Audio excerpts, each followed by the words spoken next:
கர்த்தருடைய பரிசுத்தமான நாம மகிமைப்படுவதாக. ஆசீர்வாதமான ஒரு நல்ல காலவெளியிலேயும் அனுதினமன்னா என்கிற வேத தியானத்தினால் உங்களை சந்திப்பதில் மிகுந்த சந்தோஷம். தினந்தோறும் வெளியிடப்படுகிற இந்த செய்தியை கேட்கிற உங்களை கர்த்தர் ஆசீர்வதிப்பாராக. மற்றவர்களுக்கும் கேட்கும்படி சொல்லுங்கள், அது அவர்களுக்கு பிரயோஜனமாக இருக்கட்டும். இந்த காலை தியானத்திற்காக யாத்திராகமம் 23ஆம் அதிகாரத்தை எடுத்துக்கொள்வோம். இந்த அதிகாரத்திலே மொத்தம் 33 வசனங்கள் உள்ளன. இந்த அதிகாரத்தில் நாம் மற்றவர்களுக்கு செய்யக்கூடாத காரியங்களை குறித்து சொல்லப்பட்டிருக்கிறது. நாம் வயலிலே வேலை செய்தால் 6 நாள் வேலை செய்ய வேண்டும் என்றும் 1 நாள் ஓய்ந்திருக்க வேண்டும் என்று சொல்லுகிறார். வருஷத்தில் 3 தரம் கர்த்தருக்கு பண்டிகையை ஆசரிக்க வேண்டும் என்று சொல்லுகிறார். நிலத்தில் விளைந்த முதற் பலனை கர்த்தருக்கு கொடுக்க வேண்டும் என்று சொல்லுகிறார். ஆண்டவர் நம்ம கூட வர்றதுனால அவருடைய வார்த்தையை கேட்டு நடக்கணும்னு அப்படின்னு சொல்கிறாரு. தொடர்ந்து இந்த அதிகாரத்தில் தேசத்தில் ஆண்டவர் செய்ய போகிற கிரியைகளை, தேசத்தின் மிருகங்களை நான் கொஞ்சம் கொஞ்சமாக ஒன்று துரத்தி விடுவேன், ஜனங்களை துரத்துவேன். அப்படி துரத்தலைன்னா ஸ்தோத்திரம், மிருகங்கள் காட்டு மிருகங்கள் பெருகிவிடும் என்று சொல்லி ஆண்டவர் சொல்லுகிறார். அந்நிய தேவர்களை நீ சேவிக்க வேண்டாம், அது உனக்கு கண்ணியாயிருக்கும் என்றும் சொல்லுகிறார். இப்படி இந்த அதிகாரத்தில் பல காரியங்களை சொல்லுகிறார்.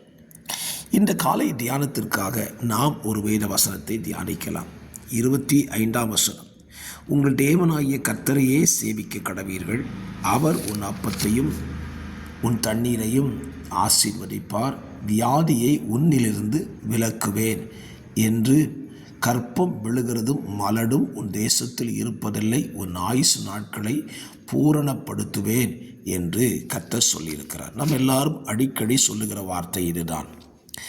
ஆனால் இந்த வார்த்தையினுடைய ஸ்தோத்திரம் கட்டளை என்ன, இந்த வார்த்தைக்கு தேவன் வைத்திருக்கிற கட்டளை என்ன அப்படின்னு நீங்கள் பார்த்தீங்கன்னா, ஸ்தோத்திரம் 24வது வசனம், நீ அவர்களுடைய தேவர்களை பணிந்து கொள்ளாமலும் சேவியாமலும் அவர்களுடைய செய்கைகளின்படி செய்யாமலும் அவர்களை நிர்மூலம் பண்ணி அவர்கள் சிலைகளை உடைத்து போடுவாயாக என்று சொல்லிவிட்டு தான் உங்கள் தேவனாகிய கர்த்தரையே சேவிக்க கடவீர்கள் என்று சொல்லுகிறார்.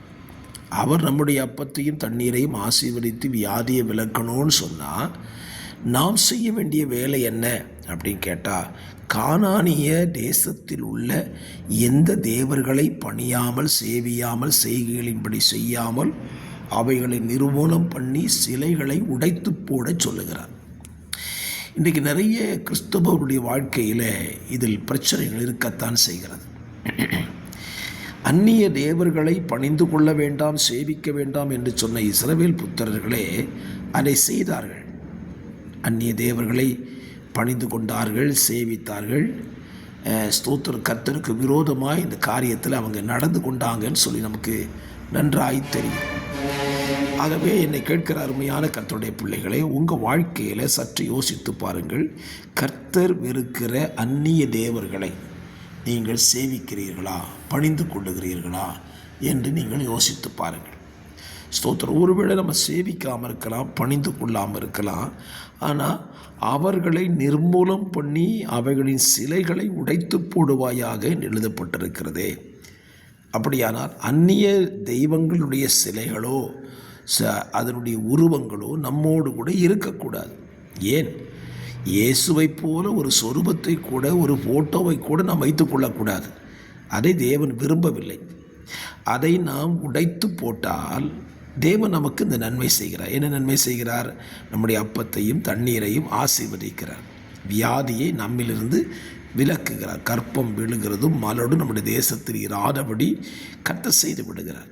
ஆகவே நாம் செய்ய வேண்டிய பகுதியை நாம் சரியாய் செய்தால் அவர் செய்ய வேண்டியதையும் அவர் செய்கிற தேவனாய் இருக்கிறார். நல்ல சிந்தை தானே. பல நேரத்தில் நாம் செய்ய வேண்டியது நாம் செய்கிறதில்லை, அவர் செய்கிறத மட்டும் கேட்குறோம். இந்த காலவெளியில் நாம் செய்ய வேண்டிய பகுதியை சரியாக செய்வோம், அவர் தாம் செய்ய வேண்டியதை அவரும் செய்வார். ஜெபிக்கலாமா? பரிசுத்த பிதாவே, இந்த நல்ல காலவெளியில் நீர் எங்களோடு தந்த வார்த்தையின்படியே எங்கள் பகுதியை நாங்கள் சரிப்படுத்தி கொள்ளும் பொழுது நீர் எங்களுக்காக கிரியை செய்கிறீர். வார்த்தைகளை கேட்ட பிள்ளைகளை ஆசீர்வதி, அப்படி நடக்க உதவி செய்யும். ஆமேன், ஆமேன்.